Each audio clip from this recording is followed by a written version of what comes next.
नमस्कार दोस्तों, मैं हूं एडवोकेट ब्रिजेश यादव। आपके अपने यूट्यूब चैनल ब्रिज एलएलबी पर आप सभी लोगों का तहे दिल से स्वागत करता हूं। दोस्तों, आज की इस वीडियो क्लास के अंदर हम चर्चा करने वाले हैं, बात करने वाले हैं ऑनरेबल सुप्रीम कोर्ट के द्वारा, माननीय सुप्रीम कोर्ट के द्वारा हाल ही में दिए गए बहुत ही महत्वपूर्ण फैसले और जजमेंट के बारे में। दोस्तों, यह फैसला आया था 10 दिसंबर 2024 को। डियर फ्रेंड्स, क्या आप एक लोन के डिफॉल्टर हैं या फिर मल्टीपल लोन्स के डिफॉल्टर हैं, या फिर किसी कार्ड्स या फिर मल्टीपल क्रेडिट कार्ड्स के डिफॉल्टर है, या फिर आपने किसी भी प्रकार का कोई भी XYZ लोन लिया था, आप उसके डिफॉल्टर है। दोस्तों, किन्हीं विषम परिस्थितियों और चलते आर्थिक हालातों के कारण आप लोन की EMIs को या फिर कार्ड्स की जो भी ड्यूज या फिर आउटस्टैंडिंग अमाउंट थी, आप उसका रीपेमेंट या फिर भुगतान नहीं कर पा रहे थे। दोस्तों, हो सकता है इसके पीछे कोई ना कोई आपका जेन्युइन रीजन या फिर कारण हो, आपकी कोई ना कोई एक मजबूरी हो। दोस्तों, जैसे कि एग्जांपल के तौर पर आपका काम धंधा छूट गया हो, जॉब लॉस हो गया हो दोस्तों, या फिर आपके घर में कोई बहुत बड़ी मेडिकल इमरजेंसीज आ गई हो, कोई बहुत बड़ी घटना या फिर दुर्घटना घट गई हो दोस्तों, और जो भी आपकी थोड़ी बहुत कमाई आ रही थी, जो भी थोड़ी बहुत इनकम्स आ रही थी, वो सारे पैसे उस मेडिकल एक्सपेंस और मेडिकल खर्च में चले जा रहे थे। दोस्तों, हो सकता है आपने कोई बिजनेस व्यापार किया हो और उस बिजनेस व्यापार में काफी भारी भरकम आपको नुकसान या फिर लॉस हो रहा था दोस्तों। अब ऐसे में कहीं ना कहीं थोड़ी बहुत जो कमाई आ रही थी, थोड़ी बहुत जो इनकम्स आ रही थी, वो सारे पैसे आपके परिवार खर्च में चले जा रहे थे। आपके परिवार में आपकी वाइफ, आपके बूढ़े माता पिता, आपके बच्चे दोस्तों, उनको मेंटेन करने में आपका जो भी कमाई थोड़ा बहुत आ रहा था, जो भी पैसे यहां वहां से आ रहे थे, वो सारे पैसे आपके परिवार को मेंटेन करने में वो सारे पैसे चले जा रहे थे दोस्तों, और कुछ भी पैसे नहीं बच रहे थे। इस रीजन की वजह से आप लोन की EMIs को, लोन की किस्तों को आप रेगुलर मैनर में डिफॉल्ट कर रहे थे। और ऐसे में कहीं ना कहीं दोस्तों, बैंक और NBFC के द्वारा अपॉइंट किए गए उनके third party loan recovery agents का आतंक, उनकी रिकवरी, उनका बार बार कॉल्स करना, आपको परेशान करना, होम विजिट करना दोस्तों, कि भाई मुझे मेरे पैसे दे दीजिए। इस प्रकार से बैंक और NBFC और उनके लोन रिकवरी एजेंट्स आपका हैरेसमेंट कर रहे हैं, आपको परेशान कर रहे हैं। तो दोस्तों, हो क्या रहा है?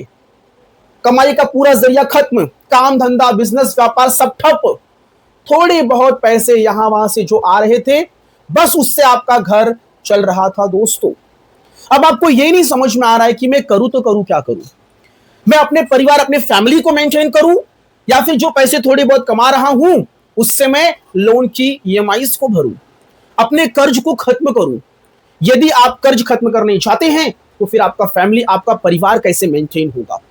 आपके बूढ़े माता पिता, आपके बच्चे, आपका परिवार, खाना पीना, कपड़ा, रोटी, मकान, शिक्षा, स्वास्थ्य, ये सारी चीजों को मैं कैसे हैंडल करूं?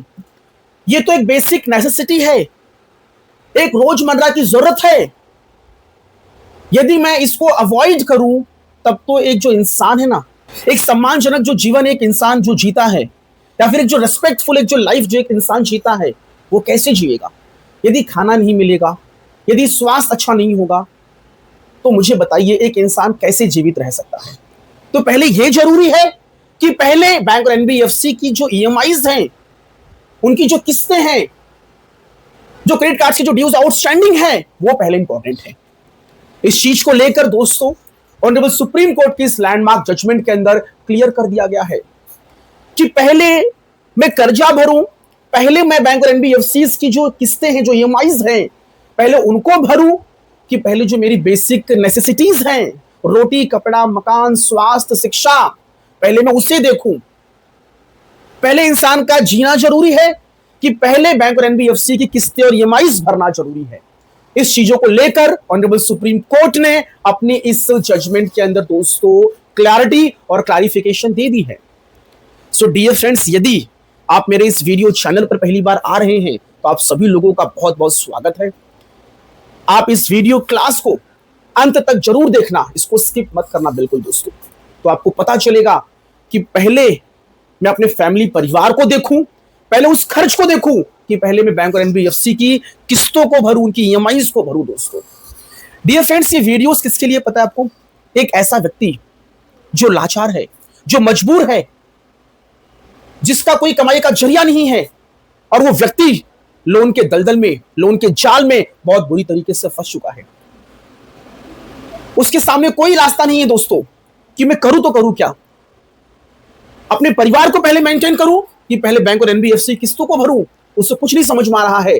तो दोस्तों इस चीज को क्लैरिफाई करने के लिए मैंने ये सुप्रीम कोर्ट की लैंडमार्क जजमेंट को ढूंढकर आपके लिए लाया है दोस्तों।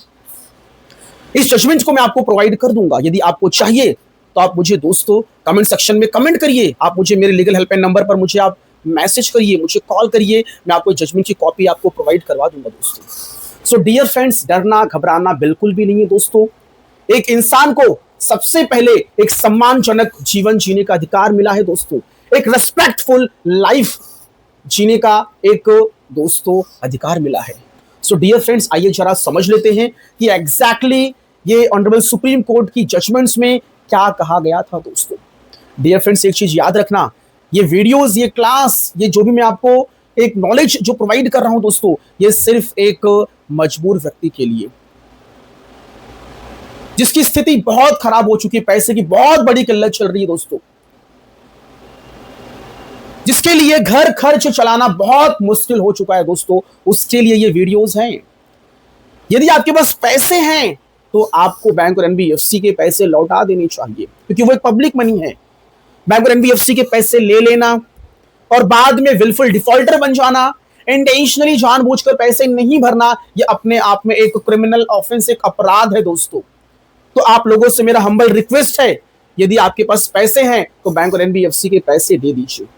मैं इस जजमेंट के द्वारा एक चीज क्लैरिफाई करना चाहूंगा बस, कि यदि कमाई बहुत कम है और उस कमाई से आपका सिर्फ घर ही चल पा रहा है, लोन की ईएमआईज भरने के पैसे ही नहीं आपके पास बच रहे हैं बिल्कुल भी, तो क्या किया जाए। तो दोस्तों पहले आपको आपके परिवार को मेंटेन करना पड़ेगा, आपके घर परिवार की देखरेख पहले करनी पड़ेगी दोस्तों आपको, ना कि बैंक और एनबीएफसी की वो किस्तें भरनी है आपको। क्योंकि जब जिंदा रहोगे तभी तो दोस्तों आप आगे चलकर भविष्य में दोबारा वापस से स्टैंड होंगे, मेहनत करोगे, खून पसीना एक करोगे, फिर से पैसा कमाओगे और बैंक और एनबीएफसी का एक एक आप जो कर्ज है उसको आप चुकता कर पाओगे दोस्तों। पहले जीना जरूरी है। सो दोस्तों आइए हम जरा समझ लेते हैं कि आखिरकार इस सुप्रीम कोर्ट की जजमेंट में हुआ क्या, केस का फैक्ट क्या है, केस का टाइटल क्या है, केस का नाम क्या है, और आखिरकार ऑनरेबल सुप्रीम कोर्ट ने इस जजमेंट के अंदर क्या फैसला सुनाया दोस्तों। सो आइए हम स्टार्ट करते हैं दोस्तों। इस केस का नाम और केस का टाइटल था Apoorva at Apurva Bhuvan Babu Mandal versus Dolly and others. दोस्तों इस केस में अपूर्वा ये अपीलांट थे और जो डॉली एंड अदर्स थे वो दोस्तों रेस्पोंडेंट थे। दोस्तों यह मामला था सीआरपीसी 125 मेंटेनेंस भरण पोषण से संबंधित। इस मामले में जो याचिकाकर्ता जो अपीलांट थे उनकी वाइफ ने दोस्तों एक मेंटेनेंस की एक याचिका, एक पिटीशन फैमिली कोर्ट में लगा रखी थी।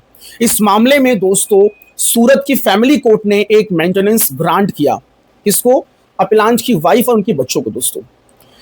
इस मेंटेनेंस के ऑर्डर में सूरत की फैमिली कोर्ट ने दोस्तों ऑर्डर किया था कि वाइफ को 6,000 रुपीज पर मंथ मेंटेनेंस दिया जाना चाहिए और उनके दो बच्चों को ईच हर एक को 3,000 रुपीज पर मंथ मेंटेनेंस दिया जाएगा। लेकिन दोस्तों जो रेस्पोंडेंट, जो याचिकाकर्ता की जो वाइफ थी, वो इस ऑर्डर से एग्रीव्ड थी, असंतुष्ट थी। उनके लिए ये मेंटेनेंस की अमाउंट बहुत कम थी, उनका यह कहना था। वाइफ को 6,000 रुपीज पर मंथ और दो बच्चे थे, ईच हर एक बच्चे को 3,000 रुपीज पर मंथ, ये अमाउंट उनके लिए बहुत कम थी। तो इसीलिए उन्होंने, जो रेस्पोंडेंट थी, जो वाइफ थी, उन्होंने क्या किया दोस्तों, गुजरात अहमदाबाद की हाई कोर्ट में उन्होंने क्या किया, इसके खिलाफ में, इसके अगेंस्ट में दोस्तों एक रिवीजन पिटीशन फाइल कर दी दोस्तों। जब ये मामला हाई कोर्ट में पहुंचा दोस्तों, हाई कोर्ट ने इस मामले को देखा और समझा। हाई कोर्ट ने यह कहा कि ये जो अपीलांट, जो याचिका करता है, जो इनके हस्बैंड हैं, वो एक बिजनेसमैन, एक व्यापारी हैं और इन्होंने अपने बिजनेस के अंदर मैनेजर को रखा है, एम्प्लॉइज को रखा है, इनकी फैक्ट्री है, तो कहीं ना कहीं इनका एक बिजनेस काफी अच्छा सेटअप बिजनेस है, एक बढ़िया बिजनेस है। तो ऑनरेबल हाई कोर्ट ने वो जो मेंटेनेंस का जो ऑर्डर था फैमिली कोर्ट का, उसके अंदर मॉडिफिकेशन कर दिया। यहां पर ऑनरेबल गुजरात हाई कोर्ट ने वाइफ को 1 लाख रुपए पर मंथ मेंटेनेंस देने का ऑर्डर पास किया और बच्चों को 50,000 रुपीज पर मंथ मेंटेनेंस देने का ऑर्डर पास किया दोस्तों। ऑनरेबल हाई कोर्ट का यह कहना था कि ये जो अपीलांट है, जो इनके हस्बैंड हैं, इन्होंने ना तो कोई ITR income tax return file किया, इन्होंने अपनी इनकम को भी छुपाया, इनकम को नहीं बताया। इनका अच्छा खासा एक बिजनेस है, ये मैनेजर रखे हैं अपनी day to day activity affairs को देखने के लिए, एम्प्लॉयज इनके पास हैं। तो ये सारी चीजों को देखते हुए और इन्होंने अपनी इनकम को भी प्रॉपरली शो नहीं किया, ये सारी चीजों को देखते हुए ऑनरेबल हाई कोर्ट ने सूरत की फैमिली कोर्ट के मेंटेनेंस के ऑर्डर के अंदर मॉडिफिकेशन कर दिया और मेंटेनेंस के अमाउंट को इंक्रीज कर दिया, बढ़ा दिया 1 लाख रुपए वाइफ को और 50,000 रुपीज पर मंथ बच्चों को दोस्तों। डियर फ्रेंड्स, अब ये जो ऑर्डर पास हुआ था हाई कोर्ट के द्वारा, इस ऑर्डर से एग्रीव्ड होकर, असंतुष्ट होकर जो हस्बैंड थे, जो याचिका करता थे, अपीलांट थे दोस्तों, वो चले जाते ऑनरेबल सुप्रीम कोर्ट के समक्ष इसको चैलेंज करने के लिए। जब ये मामला ऑनरेबल सुप्रीम कोर्ट के समक्ष पहुंचता है तो honourable supreme court learned council of appellant और लर्नेड काउंसिल ऑफ रेस्पोंडेंट दोनों के अधिवक्ताओं को सुनते हैं और केस को देखते और समझते हैं दोस्तों। उसके बाद सुप्रीम कोर्ट का यह कहना होता है कि यहां पर इस मामले में मेंटेनेंस तो मिलना ही चाहिए, मेंटेनेंस तो मिलना ही चाहिए। सिर्फ हुआ क्या, यहां पे ऑनरेबल सुप्रीम कोर्ट ने थोड़ा बहुत रिलीफ दे दिया हस्बैंड जी को। रिलीफ कैसे दिया? जो 1 लाख का जो ऑर्डर था हाई कोर्ट के द्वारा उसको 50,000 कर दिया और जो 50,000 रुपीज का जो ऑर्डर था उसको 25,000 रुपीज पर मंथ कर दिया। दूसरी चीज दोस्तों, यहां पे ऑनरेबल सुप्रीम कोर्ट ने यह कहा कि मेंटेनेंस मिलना चाहिए और यह मेंटेनेंस एक महिला का, एक वाइफ का एक कॉन्स्टिट्यूशनल राइट्स है। दूसरी चीज, जो अपीलांट, जो याचिकाकर्ता, जो हस्बैंड थे, उनके लर्नेड काउंसिल का आर्ग्यूमेंट था दोस्तों कि भाई हमारे बिजनेस व्यापार में भारी भरकम नुकसान हो रहा है, बिजनेस में काफी भारी भरकम लॉस हो रहा है, ऑलरेडी मैं कर्ज के दलदल में, जाल में फंसा हुआ हूं, लोन की रिकवरी की प्रक्रिया चल रही है, बैंक और एनबीएफसीज की ईएमआई पेंडिंग पड़ी है, मुझे वो सब देखना है, मुझे वो सब भरना है, इतनी भारी भरकम मैं ये मेंटेनेंस की अमाउंट में नहीं दे पाऊंगा, मैं असक्षम हूं, मैं इनकेपेबल हूं। इस तरीके से उन्होंने अपने इस ग्राउंड्स को रखा दोस्तों। तो यहां पर ऑनरेबल सुप्रीम कोर्ट ने यह कहा कि एक महिला या फिर उसके बच्चे का जो मेंटेनेंस होता है उसको प्राथमिकता पहले दी जानी चाहिए, उसके बाद यदि पैसे बचेंगे तो जो भी आपका कर्ज है, जो भी आपके बाहर के जितने भी कर्ज हैं, चाहे वो आपका लोन हो, क्रेडिट कार्ड्स हो या फिर कोई भी कर्जदार हो, उनको आपको प्रेफरेंस देना है। तो पहला जो प्रेफरेंस, पहला जो महत्व है वो मेंटेनेंस को है। देखिए, लोन की ईएमआईज भरना वो आपका लीगल राइट्स है, लेकिन एक वाइफ, एक परिवार, एक बूढ़े माता पिता, उनको मेंटेन करना ये एक कॉन्स्टिट्यूशनल राइट है, एक संवैधानिक एक अधिकार है दोस्तों। ये चीज ऑनरेबल सुप्रीम कोर्ट ने कहा। तो सुप्रीम कोर्ट ने पहले प्राथमिकता दी मेंटेनेंस को, मतलब कि भाई पहले आपको मेंटेनेंस का अमाउंट देना है, उसके बाद यदि पैसे बचेंगे तो बैंक और एनबीएफसी की जो भी लोन की ईएमआई पेंडिंग है, कार्ड्स की ईएमआई पेंडिंग है, या फिर आपके खिलाफ में कोई सरफेसी कोई ऑर्डर आया है, या फिर कोई भी अमाउंट XYZ कुछ भी बाकी है, उसके बाद आप वो भरोगे। Clear cut honourable supreme court ने अपने इस जजमेंट में कह दिया है दोस्तों। ऑनरेबल सुप्रीम कोर्ट ने मेंटेनेंस को जीने के अधिकार से जोड़ा, आर्टिकल 21 राइट टू लाइफ और डिग्निटी से जोड़ा दोस्तों। एक सम्मानजनक जीवन जीने का अधिकार, एक स्वतंत्रता पूर्वक जीवन जीने का अधिकार, right to life and dignity से जोड़ा। आर्टिकल 21 की बात कही दोस्तों,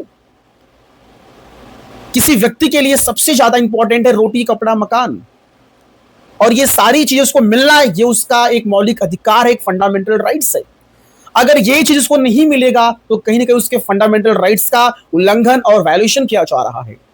लोन की ईएमआईज भरना ये एक लीगल ऑब्लिगेशन है, कॉन्ट्रैक्चुअल ऑब्लिगेशन है, तो वो चीज सेकेंड स्टेज पर आती है।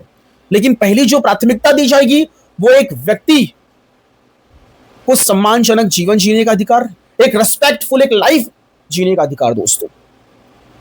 एक जो उसकी बेसिक जो नेसेसिटीज होती हैं वो उसको पहले मिलना चाहिए, ये उसका एक संवैधानिक अधिकार है। इस चीज के ऊपर ऑनरेबल सुप्रीम कोर्ट ने चर्चा की और टिप्पणी की दोस्तों, और बोला कि ये चीज पहले होनी चाहिए। प्रेफरेंशियल क्रेडिटर्स सरफेसी एक्ट के तहत कोई ऑर्डर पास हुआ है, कोई रिकवरी की प्रक्रिया चल रही है, वो चीज बाद में ऑनरेबल सुप्रीम कोर्ट ने क्लियर कट कह दिया दोस्तों। सुप्रीम कोर्ट ने यहां तक यह भी कह दिया है कि हस्बैंड की कोई संपत्ति है, कोई प्रॉपर्टी है, उसके ऊपर सबसे पहला जो हक होगा, यदि मेंटेनेंस का अमाउंट रिकवर नहीं हो पा रहा है तो मेंटेनेंस के अमाउंट को हस्बैंड की प्रॉपर्टी या फिर उसकी जो भी संपत्तियां हैं उसको बेचकर वहां से मेंटेनेंस का पैसा निकाला जाएगा। उसके बाद में अगर कोई प्रॉपर्टी संपत्ति बची तो बैंक और एनबीएफसी ऑक्शन के माध्यम से, नीलामी के माध्यम से अपने पैसे निकालिए। तो कहीं ना कहीं इस पूरे जजमेंट के अंदर जो प्राथमिकता दी गई है वो मेंटेनेंस, वो भरण पोषण को प्राथमिकता दी गई है दोस्तों। तो रोटी, कपड़ा, मकान, स्वास्थ्य, शिक्षा, ये एक मौलिक अधिकार, एक फंडामेंटल राइट्स है। पहले इसकी पूर्ति होनी चाहिए, पहले ये चीज सेटिस्फाइड होना चाहिए। उसके बाद यदि पैसे बचेंगे तो हम चाहेंगे दोस्तों कर्ज को भरने के लिए। इस जजमेंट से ये चीज क्लियर होती है। सो डियर फ्रेंड्स, आपको डरना घबराना बिल्कुल भी नहीं है। पहले आपको आपकी जो बुनियादी जो चीजें हैं, जो बेसिक जो नेसेसिटीज हैं, रोटी, कपड़ा, मकान, स्वास्थ्य, शिक्षा, पहले इस पे आपको ध्यान देना है, पहले आपको इसके ऊपर फोकस करना है दोस्तों।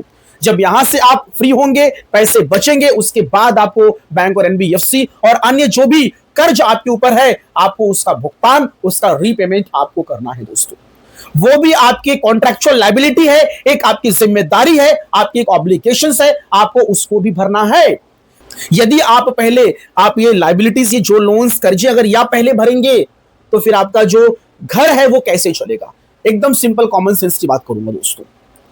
यदि पूरे पैसे उठाकर जो भी आप कमा रहे हैं या फिर जो भी पैसे आपके पास आ रहे हैं, यदि आप इसको कर्जों में लगा दोगे, यदि आप इसको कर्ज भरने में लगा दोगे तो आपका घर, आपका परिवार कैसे चलेगा, इस बात को आप जरा समझिए। यदि इंसान जिंदा ही नहीं रहेगा, इंसान स्वस्थ ही नहीं रहेगा, तो वो काम, धंधा, व्यापार, बिजनेस, जॉब कैसे करेगा और कैसे पैसे कमाएगा। वेरी सिंपल दोस्तों। सो डियर फ्रेंड्स, यदि आपकी स्थिति, परिस्थिति खराब है तो डरिए, घबराइए बिल्कुल भी मत। अपनी दिक्कत, अपनी प्रॉब्लम्स को बैंक और एनबीएफसी के साथ में साझा और शेयर करिए। उनको बताइए कि सर मेरी कमाई, मेरी इनकम कम है, आप बताइए उनको दोस्तों। डियर फ्रेंड्स, यदि बैलेंस नहीं बैठ पा रहा है, आपकी कमाई, आपकी सैलरी जो भी आ रही है, यदि घर का जो मेंटेनेंस है और जो लोन की ईएमआई है, यदि उसका मेंटेनेंस नहीं बैठ पा रहा है, यदि उसका बैलेंस नहीं बैठ पा रहा है दोस्तों, तो ऐसे में आपको बैंक और एनबीएफसी को अप्रोच करना चाहिए। लोन के रिस्ट्रक्चरिंग के लिए, मोरेटोरियम पीरियड के लिए आपको बैंक और एनबीएफसी को आपको अप्रोच करना चाहिए। आपको दोनों चीजों को बैलेंस बनाकर चलना चाहिए। यदि पॉसिबल हो तो थोड़ी थोड़ी ईएमआईज भी भरिए और थोड़ा थोड़ा पैसा बचाकर अपना घर खर्च भी चलाइए, क्योंकि पहले आपका घर खर्च जरूरी है दोस्तों। तो आप ऐसे में बैंक और एनबीएफसी से आप रिक्वेस्ट कर सकते हैं फॉर लोन रिस्ट्रक्चरिंग, लोन के पुनर्गठन, और दोस्तों मोरेटोरियम पीरियड के लिए भी आप बैंक और एनबीएफसी से बातचीत कर सकते हैं दोस्तों। सो डियर फ्रेंड्स, मेरा ये क्लास यहीं पे समाप्त हुआ। यदि आपको मेरा ये वीडियो अच्छा लगा हो, पसंद आया हो, तो प्लीज इस वीडियोस को अपने दोस्तों के साथ में साझा और शेयर करिए, और वीडियोस को लाइक करिए, कमेंट करिए दोस्तों, और अपने दोस्तों को जरूर समझाइए दोस्तों कि कोई भी गलत कदम बिल्कुल भी ना उठाए। आपके साथ में ऑनरेबल सुप्रीम कोर्ट है, संविधान है, मैं हूं, ठीक है, और आप खुद एक जानकार बनिए दोस्तों, और कोई भी गलत कदम मत उठाइए। पहले घर, परिवार, जो बेसिक जो नेसेसिटीज होती हैं, पहले उसको आप पूरा करिए दोस्तों। थैंक यू सो मच, धन्यवाद, जय हिंद, जय भारत।